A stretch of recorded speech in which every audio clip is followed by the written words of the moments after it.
بسم اللہ الرحمن الرحیم۔ السلام علیکم ورحمۃ اللہ وبرکاتہ۔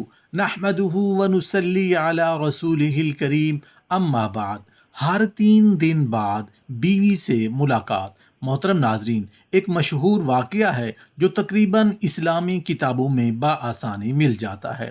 واقعہ بہت سادہ ہے، لیکن اس واقعہ کو سمجھا جائے، غور کیا جائے تو اس کے اندر مردوں اور خواتین دونوں کے لیے بہت بڑا سبق ہے۔ واقعہ کچھ اس طرح ہے کہ سیدنا حضرت عمر رضی اللہ عنہ کے پاس حضرت کعب رضی اللہ عنہ تشریف فرما تھے کہ ایک خاتون آئی اور آ کر کہنے لگی، اے امیر المومنین، میرا خاوند بہت اچھا ہے۔ اچھا اس وجہ سے ہے کہ وہ بہت نیک ہے، ساری ساری رات عبادت کرتا ہے، راتوں کو اٹھ کر تہجد پڑھتا ہے اور سارا دن روزہ رکھتا ہے۔ اور یہ کہ کہہ کر وہ خاموش ہو گئی۔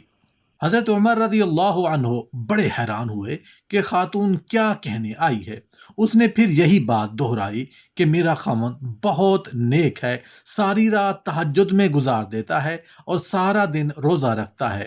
اس پر حضرت کعب رضی اللہ عنہ بول پڑے، اے امیر المومنین، اس نے اپنے خاوند کی بڑے اچھے انداز میں شکایت کی ہے۔ امیر المومنین حضرت عمر رضی اللہ عنہ نے پوچھا، کیسی شکایت؟ حضرت کعب رضی اللہ عنہ نے کہا، جب وہ ساری رات تہجد پڑھتا رہے گا، سارا دن روزہ رکھے گا، تو پھر بیوی کو وقت کب دے گا؟ تو یہ خاتون کہنا چاہتی ہے کہ میرا خاوند نیک تو ہے مگر مجھے وقت نہیں دیتا۔ چنانچہ حضرت عمر رضی اللہ عنہ نے اس کے خاوند کو بلایا تو اس نے کہا، ہاں اے امیر المومنین، میں مجاہدہ کرتا ہوں۔ حضرت عمر رضی اللہ عنہ نے حضرت کعب رضی اللہ عنہ سے کہا کہ آپ اس میاں بیوی کے متعلق فیصلہ کریں۔ تو حضرت کعب رضی اللہ عنہ نے اس شوہر سے فرمایا کہ دیکھو، شرعاً تمہارے لیے ضروری ہے کہ تم اپنے بیوی کے ساتھ وقت گزارو، ہنسی خوشی اس کے ساتھ رہو، اور کم از کم ہر 3 دن کے بعد اپنی بیوی کا شرعی حق ادا کرو۔ وہ میاں بیوی تو چلے گئے۔ سیدنا حضرت عمر رضی اللہ عنہ نے حضرت کعب رضی اللہ عنہ سے پوچھا، آپ نے یہ شرط کیوں لگائی کہ ہر 3 دن کے بعد بیوی کا شرعی حق ادا کرو؟ حضرت کعب رضی اللہ عنہ نے کہا، یا امیر المومنین، اللہ رب العزت نے مرد کو زیادہ سے زیادہ 4 شادیوں کی اجازت دی ہے۔ چنانچہ اگر 4 شادیاں بھی کسی کی ہوں تو 3 دن کے بعد پھر بیوی کی باری آتی ہے۔ تو میں نے اس سے کہا کہ تم زیادہ سے زیادہ 3 دن عبادت کر سکتے ہو، 3 دن کے بعد 1 دن رات تمہاری بیوی کا حق ہے جو اس کے ساتھ تمہیں گزارنا پڑے گا۔ تو دیکھیں، شریعت نے انسان کو کیا خوبصورت باتیں بتائی ہیں۔ رسول اللہ صلی اللہ علیہ وآلہ وسلم نے فرمایا کہ خاوند کو چاہیے کہ بیوی کے ساتھ درگزر کا معاملہ کرے۔ فرمایا کہ عورتیں اگر ناقص العقل ہوتی ہیں، تم تو کامل عقل ہو، تم ان کے ساتھ درگزر کا معاملہ کر لیا کرو۔ رسول اللہ صلی اللہ علیہ وآلہ وسلم نے ارشاد فرمایا، عورتوں کا کوئی حال نہیں، ان کے بغیر صبر بھی تو نہیں ہوتا۔ جو نرم ہوتا ہے یہ اس پر غالب آ جاتی ہیں، جو سخت طبیعت کا ہوتا ہے وہ ان کے اوپر غالب آ جاتا ہے۔ رسول اللہ صلی اللہ علیہ وآلہ وسلم نے ارشاد فرمایا، میں چاہتا ہوں کہ میں نرم مزاج رہوں اگرچہ مغلوب ہو جاؤں، میں نہیں چاہتا کہ میں سخت طبیعت کا بن کر غالب آ جاؤں۔ سبحان اللہ۔ اللہ کے محبوب صلی اللہ علیہ وآلہ وسلم نے کیا انوکھی بات سنائی کہ گھر کے اندر بندے کو کتنا رحیم و کریم ہونا چاہیے۔ رسول اللہ صلی اللہ علیہ وآلہ وسلم نے فرمایا، عورتوں کے ساتھ خیر خواہی کرو، اس لیے کہ وہ تمہارے پاس قیدی ہیں، تم ان سے ہم بستری اور عصمت اور اپنے مال کی امانت وغیرہ کے علاوہ اور کچھ اختیار نہیں رکھتے، اور جب وہ اپنا قرض ادا کرتی ہوں تو ان کے ساتھ بدسلوکی کا جواز کیا ہے؟ ہاں، اگر وہ کسی کھلی ہوئی بے حیائی کا ارتکاب کریں تو پھر تمہیں انہیں سزا دینے کا حق حاصل ہے۔ پس اگر وہ ایسا کریں تو انہیں بستروں سے علیحدہ چھوڑ دو اور انہیں مارو، لیکن اذیت ناک مار نہ ہو، اور اس کے بعد اگر وہ تمہاری مطیع ہو جائیں تو پھر انہیں سزا دینے کا بہانہ نہ تلاش کرو۔ سنو، جس طرح تمہاری بیویوں پر حق ہے، اسی طرح تم پر تمہاری بیویوں کا بھی حق ہے۔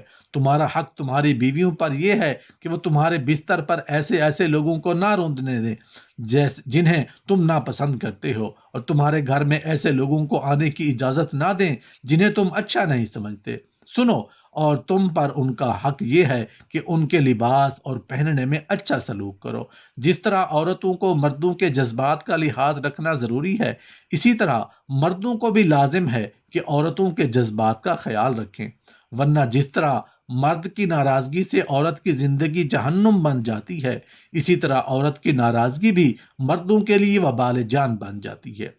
اگر کسی اجنبی عورت پر اتفاقیہ نظر جا پڑے اور وہ خوبصورت معلوم ہو تو گھر جا کر اپنی بیوی سے ہم بستری کر لو تاکہ شہوت کو سکون ہو سکے۔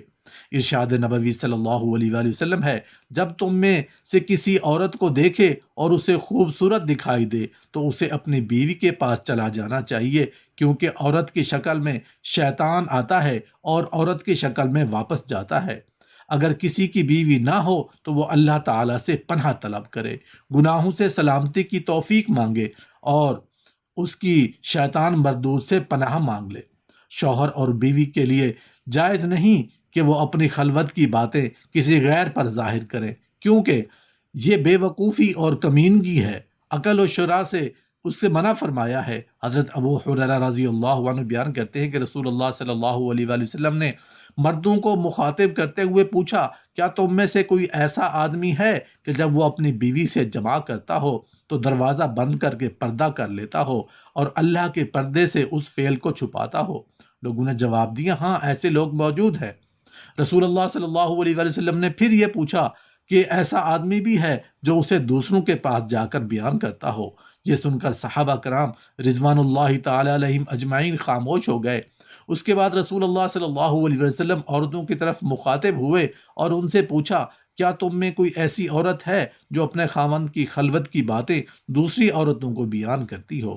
عورتیں خاموش رہیں، لیکن ایک نوجوان عورت اپنے ایک گھٹنے پر کھڑی ہو کر رسول اللہ صلی اللہ علیہ وآلہ وسلم کی طرف جھانکتی ہے اور آپ کی باتیں سن کر کہتی ہے، یا رسول اللہ صلی اللہ علیہ وآلہ وسلم، خلوت کا ذکر مرد بھی کرتے ہیں اور عورتیں بھی۔ فرمایا، جانتے ہو اس کی مثال کیا ہے؟ اس کی مثال ایسے ہے جیسے کوئی شیطان عورت کسی شیطان مرد کو سرے راہ مل گئی ہو اور اپنی حاجت پوری کی ہو، دریں اثنا لوگ اس کی طرف دیکھتے رہے ہوں۔ خبردار، مردوں کی خوشبو میں بو تیز ہوتی ہے مگر رنگ نہیں ہوتا، اور عورتیں کی خوشبو میں رنگ ہوتا ہے مگر بو تیز نہیں ہوتی۔ شریعت مطہرہ نے بیوی کے پورے بدن سے ہر طرح نفع اٹھانے کی اجازت دی ہے، البتہ لواطت یعنی پچھلے مقام سے بیوی سے صحبت کرنا حرام ہے کہ وہ جماع کرنے کا محل اور مقام ہی نہیں ہے، اس لیے صحبت اگلے حصہ ہی میں جائز ہے، اور اس کے لیے جو بھی طریقہ اختیار کیا جائے شریعت میں اس کی کوئی ممانعت نہیں۔ جب خاوند کو اپنی بیوی کے پاس آنے کی حاجت ہو تو اس کا مروجہ طریقہ یہ ہے کہ بیوی کے ساتھ کمرے میں اس وقت اور کوئی نہ ہو، حتیٰ کہ شیر خوار بچہ بھی نہ ہو۔ ہاں، اگر بچہ سویا ہوا ہو تو کوئی مضائقہ نہیں۔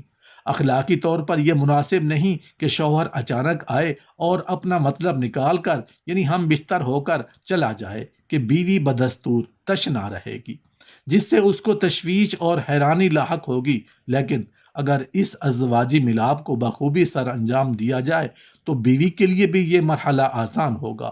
خاوند کو چاہیے کہ جب وہ اپنی ضرورت پوری کر لے تو بیوی کے پاس سے فوراً نہ ہٹے، کیونکہ اس سے بیوی کو تشویش لاحق ہوتی ہے، بلکہ مرد اس کے بعد بیوی کے ساتھ تادیر موجود رہے تاں کہ یہ یقین ہو جائے کہ بیوی کی حاجت بھی پوری ہو چکی ہے۔ ازدواجی عمل کو پر لطف اور کارآمد بنانے کا مقصد عورت کے ساتھ نیکی اور احسان ہے، اور خیر اور احسان کا یہ عمل شوہر ہی کر سکتا ہے، کوئی اور کیوں کرے گا؟ اس لیے شوہر کو چاہیے کہ اپنی سی ہر ممکن کوشش کرے کہ بیوی بھی لطف زوجیت حاصل کر چکی ہے۔ اللہ پاک عمل کرنے کی توفیق عطا فرمائے، آمین یا رب العالمین۔